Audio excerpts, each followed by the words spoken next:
First off, there will be more buses on our roads today as OC Transpo rolls out its new winter schedule. With more on this, we go live to reporter Melissa Lamb in the newsroom. Melissa.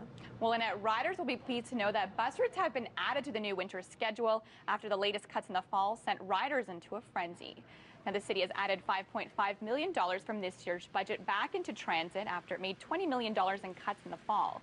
Now, 66,000 hours of service has been added to boost route frequency and increase bus capacity.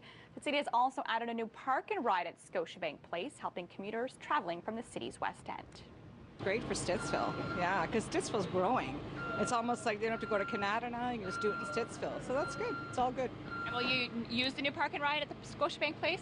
Oh yes, absolutely. And I know people do take advantage of it because of such a long commute that a lot of people do come from Carleton Place and all these other a bit further off in Arnprior and such.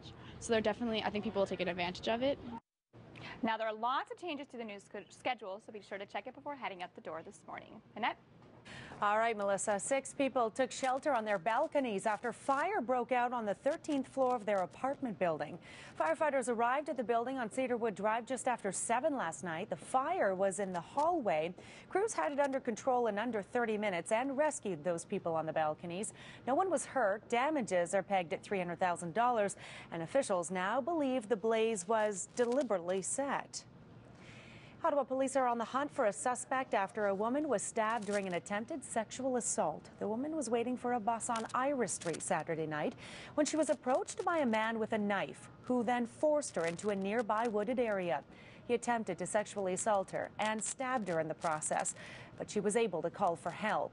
Now, the alleged attacker is described as a white man between 18 and 20 years old, standing 5'8" with a medium build. He has brown eyes and was dressed in black at the time of the attack. The driver convicted of hitting and seriously injuring 5 cyclists in Canada is expected to make a statement today in court. Some at Luampacum will be sentenced later this morning. On Friday, the court heard victim impact statements from the families of the cyclists and also heard from Luampacum's wife. She says her husband is sorry for the suffering he caused and prays for the cyclists' recoveries every day. The Crown is asking for 4 years in jail, while the defense has asked for up to 18 months. U.S. Congresswoman Gabrielle Giffords made a trip back to Tucson, Arizona on the 1-year anniversary of the shooting that nearly killed her. Liberty and justice for all. A candlelight vigil was held last night to remember 6 people who died in the shooting at a political event last January. Giffords was one of 13 people injured in that attack. She has had a long but miraculous recovery after being shot in the head, and last night she led the crowd in the Pledge of Allegiance.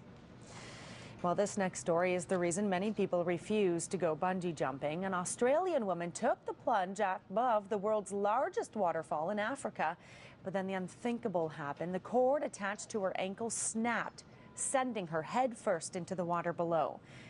Believe it or not, she survived the fall and managed to swim to shore. She spent a week in hospital with a broken collarbone, but was otherwise not seriously hurt.